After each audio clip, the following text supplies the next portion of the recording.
Obi-Wan Kenobi just dropped the first 2 episodes of the series live on Disney Plus, and we're going to do our review of it right now. What's up, everybody? Jersey Comic Crew here, Rob and Chris. We're here to talk all about Obi-Wan. This is your spoiler warning. We're going to talk about the details of the episode. We're going to talk about what we love, what we didn't like, and we hope you're having a fantastic day. Chris, I know I was the skeptic here, and I know you're very nervous and curious to see what I'm going to say. I'm so nervous. Watching these 2 episodes, I'm glad they did 2 episodes, because if it was just the one, I think would have had a different opinion. I really like the show. Yes. What sold me on the show? Hope. What sold me on it? I enjoyed it. It was cool. They take their time with it. Star Wars has learned that these TV format kind of style shows work very well for them, and I hope they lean into this direction more often. But the ending, which we'll get to later in the episode, where he finds out that Vader's alive and Anakin's alive, that sold me on the show. That, and then the beginning of the recap of all the other stuff, I'm like, oh, the prequels, which I have a hot take. I think the prequel trilogy is the best trilogy out of all of them. That's just my opinion. So I was like, all right, cool. I'm liking this, and I want to see the story build up with all this, and now we get the follow-up. All right, I'm on board. I'm in my skeptic seat. But after watching these 2 episodes, I'm sold on the show. I'm really excited to see where the show goes. Yeah, I am too. I really liked it, guys, and there are definitely parts I didn't like. But the parts that I absolutely loved made this for me. For someone like me and Rob, right? It makes sense that this is Rob's favorite trilogy. This is our Star Wars. We grew up on this stuff, and to see that montage in the beginning, to see, Ewan McGregor again and back in this role, warmed my heart, Rob, in a way I can't explain. That only Star Wars can do for me. Felt like Star Wars, and that's what I wanted. It felt like Star Wars in a way that only Star Wars can really do. And we get Obi-Wan in this kind of dark, defeated, almost depressed state where, in the prequels, he's cutting jokes. He's at the height of his power. Now his hands are hurting, and he's a little achy, and he's just kind of stealing meat for his food, for his food, for his pet, his ride. Yeah, which I don't know how they haven't caught on. He does it every day. He probably Jedi mind tricks him. He's like, he doesn't even do he's just this plain person hiding, very defeated, having nightmares about the prequels and his life with Anakin, all of this stuff that is weighing on him that he has not dealt with, that he is not fixed, and still calling out for Qui-Gon, which I thought was heartbreaking, Rob. I really liked when he said this felt like Star Wars, because it did, right? This felt like Star Wars to the core. It's like, all right, Jedi, this is Sith.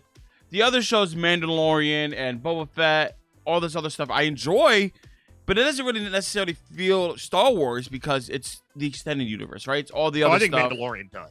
I guess because it doesn't include Jedi as much, and I'm like, all right, this doesn't give me that old classic Star Wars feeling that's directly tied to the movies, and maybe that's why I just really hung on to when you said this feels like Star Wars. What really piqued my interest is when you said there were some things you didn't like in this. Yeah. What didn't you like? Because for me, there's nothing. I don't think I didn't like anything. I just thought it was fine. I'm just curious to see where your take is.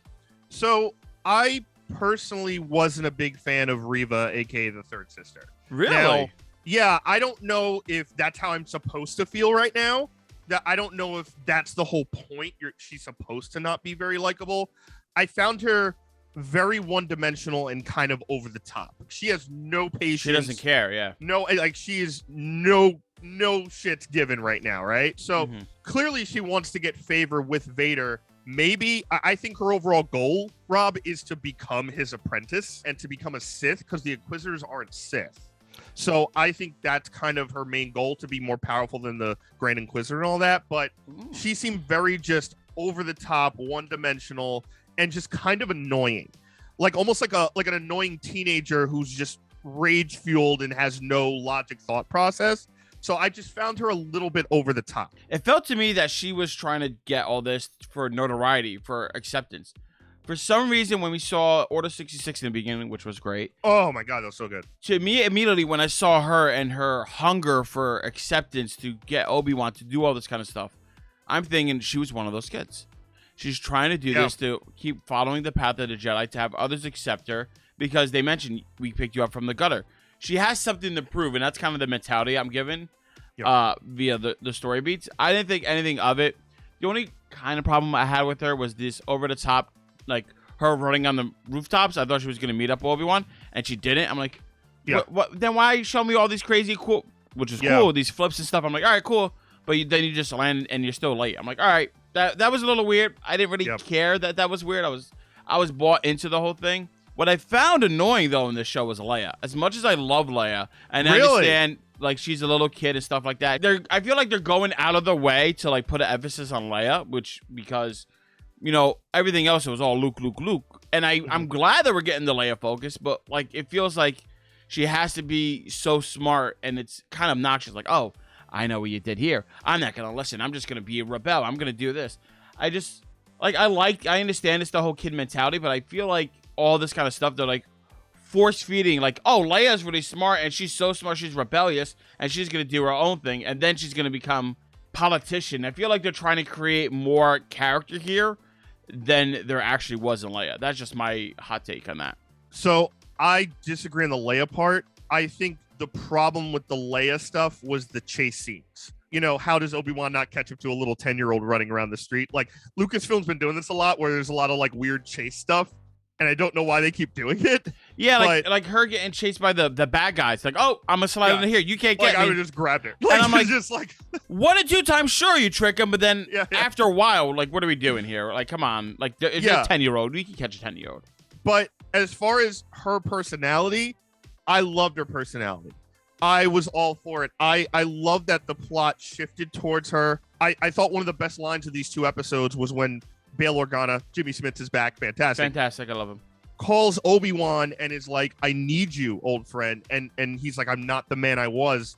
And he tells Obi-Wan, listen, the girl is just important as the boy. Mm-hmm. I thought that was a fantastic line, because he's right. Like, as much as Star Wars is about the Skywalker family and about Luke specifically, Luke is boring until he turns 19, 18, and goes into space. Leia's the one that's actually interesting. She's training to be a senator. She's a princess of an entire planet. Like, that is way more interesting than the boy sitting around on the desert planet doing nothing. I'm totally okay with Leia just being just a badass from the beginning. I absolutely loved it. I thought it was charming.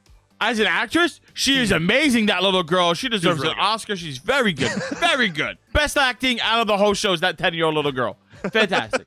But, like, getting back to it, like I understand, like, this is the vehicle for, connections or whatever, all this kind of stuff.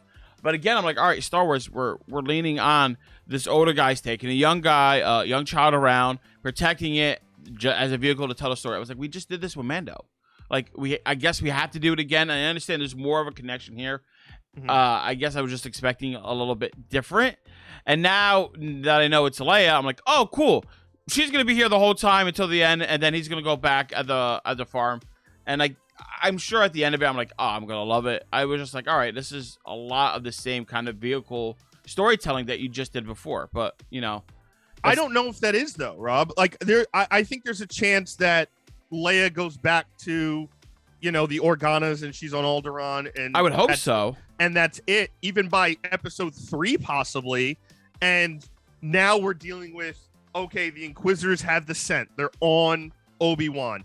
Vader's going to know one way or another. We'll talk about that in a bit. But, that could be the catalyst getting Vader back. Obi-Wan's got enough problems on his hands, man. Like, it's like an athlete who retires and just doesn't touch the sport anymore, right? Like if you are a basketball player and you retire and cold turkey, you haven't touched a basketball in 10 years, you're not going to go back on a court and be able to dribble and shoot well, right? Like Obi-Wan hasn't used the Force. He hasn't used a lightsaber. He is not ready for the smoke that's coming for him. No. He is absolutely not ready. He barely was able to save Leia when she falls off the rooftop. So, and it took him a while to kind of activate. Yeah, all Obi-Wan would have been like this. Yeah, Obi-Wan would have been fighting here with one hand. You know what I mean? So, how is he going to face Vader in this show in only 4 more episodes? You know what I mean? So, I don't know if Leia's going to be around for the entirety. And obviously, we know Vader can't find out that it's his kid. Yeah. So, I don't necessarily think she's going to be there the whole time. Maybe another episode. I'd be fine with that, but we mentioned a lot about Vader. We have to talk about Obi-Wan's connection with the third sister, Reva. She's chasing him down. She obviously has some crazy mind power. She senses all of his emotions and feelings.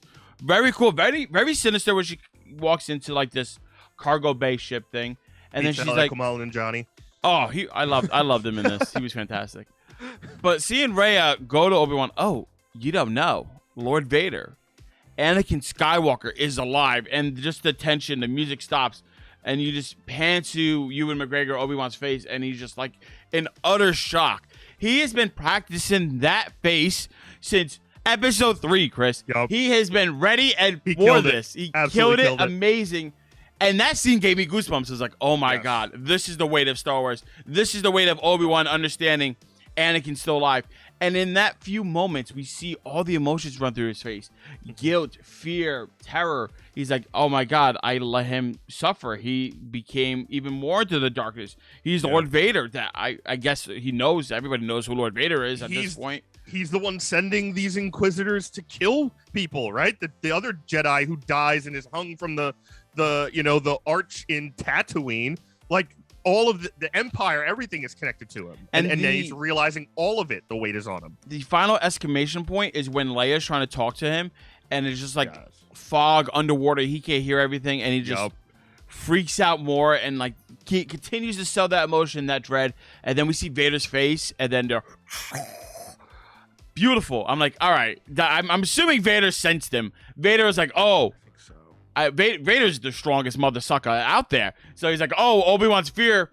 And like Obi-Wan was not with the Force for a while. And he's like, all right, maybe I have to use the Force. And I think hearing Anakin Skywalker awoken something in him. He's like, oh, shit, I got to do something. And Vader's like, there you are, mother sucker. I'm coming for you. I can't wait. I felt it too. The face that he made for 20 years in the making, as you said. And it felt like me watching the fight in episode 3 again. Just absolute heartbreak and just sadness. And it was exciting because you're like, he knows, finally he knows. And this is the catalyst to push the show forward, but also, oh, he knows. And now it's just a glass case of emotions, right? Because I'm like excited because like story, things we've been wanting for 20 years, this time period that's unexplored. I've been screaming at the wall for forever, playing with my toys as a kid. But then at the same time, I'm like, oh my God, my heart breaks. Like, it's like finding out Obi-Wan's sad. I'm sad. You're sad. I'm sorry. It's like finding out Rob's like cheating on me with another show, right? Like, it's like nobody tell him. It's like, what do you mean he joined New Rockstars? Like, it's like that. So I felt the weight of it, but I do have a question. Yeah. Because this moment was so cataclysmic for this character and trajectory and finding out. We were all kind of wondering, how does he find out? Yeah. And Reva's the one to tell him. I thought it should have been someone else. I like just the new character that might die at the end of this being the one to tell him this cataclysmic event. It just felt like they had to get to it, and they're really pushing Reva, who's not very likable right now. So for me, I was fine with Reva being the one to tell him. I understand the Grand Inquisitor angle. I thought he died, but you told me off air that he's still alive, and this is before Rebels. And I was like, oh, I didn't know that. But the fact that it was Reva, like a general for the Sith, I'm fine with it because it's still coming from the enemy. The enemy's telling him, not an ally, not somebody else, like somebody completely neutral from him. To me, it almost has to be like an unknown villain character who has some connections to him for him to find out. I mean, how else is he going to find out? Like, Darth Vader himself is going to find out, or Lord Sidious? I don't care, like, how he got told. What I care, and I think what most of us care about, is how he reacted to it. And this show did that very well, like you just said. We all felt the guilt and weight that Obi-Wan in that moment felt. We just, like, all became empaths and connected with him. We were like, oh my God, yes, we're going to see all this unexplored territory, like Chris said. But, like, we feel the sadness that this character brought. I think that's the bigger angle. Who else would it have been? Did you have a particular person in mind? Qui-Gon. That's who I was thinking, because we saw Obi-Wan with all these nightmares and reaching out for Qui-Gon. I personally thought he was going to show up at the Force Ghost in his, like, literal man cave. Okay. But I was wondering if that was going to be his catalyst to get back into the Force, to get back into some type of training to connect with the Force again, where he finally connects to Qui-Gon and kind of revitalizes his dormant power or something, because that's going to have to happen somehow, right? I think the way he gets back into the Force is what we've seen here. It's more trial by fire, more like he's forced to at the very edge. Like, he had to save Leia. Like, that was an example of him being forcibly pushed back into the Force. Now that he knows Anakin is here, he's going to have to, maybe not have to train, but, like, again, that's another indicator he's being forced back into this. Bail Organa said this to Leia, like, the fact that you don't want to be a senator means you're going to be the best one out there. The fact that Obi-Wan does not want to be a Jedi again means he's going to be one of the best ones out there. So I think this whole show is like you're being forced into the role that the world needs you to be, and I think that's what's happening exactly with Obi-Wan, with Vader coming in. I like that stance a lot, and we know Obi-Wan, how great he is when he's at his peak. How does that relate to 10 years later? Is it going to be kind of like a Christian Bale getting back into the Batman suit in Dark Knight Rises kind of thing? Or is he going to be able to reconnect with the Force and summon that power and kind of revitalize himself, where he's not only that, but he just feels better, right? Like he's more comfortable in himself and everything like that. So that's interesting. And my last question, Rob, is going back to Vader for a second. Yeah. I feel like there was a connection point when Obi-Wan has that moment where he's like, oh my God, it's Anakin. And we get that epic moment and it transitions to Vader as he's saying his name in his head. I think Vader heard it. I think that was the activation point of, oh, I found you.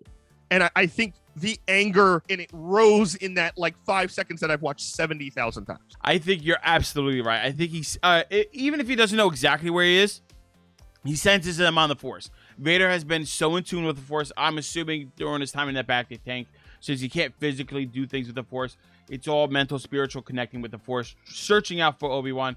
And I think the reason why Obi-Wan didn't use the Force for 10 years, he's afraid that anybody might be able to sense another person using the Force. So the fact that Obi-Wan used it again to save the child and then unintentionally connect with the Force when all that trauma came back to him rushing when he heard those words, I think Vader's like, I know you're here. I agree 100%. Like, I sense you in the Force. I sense We're going to get you. I'm going to connect with you again. And whatever case that may be, I think anger is the most obvious thing. He's going to go and try to hunt him down. I'm very excited to see what happens in the next episode here. With that being said, we want to hear your thoughts and theories down in the comments below. Do you think Vader's going to come in the next episode? What's going to happen next in Obi-Wan Kenobi? We have to hear your theories. Thank you so much for watching. Give us a thumbs up. Like, really helps the channel out a lot. If you're new, subscribe. Turn on those notifications. Don't miss our Obi-Wan coverage. We have just started, and we are not stopping now. And if you missed anything, it is right here on the channel for you. And as always, I'm Chris Heller. That's Rob Moran. We're the Jersey Comic Crew, and we'll see you next time.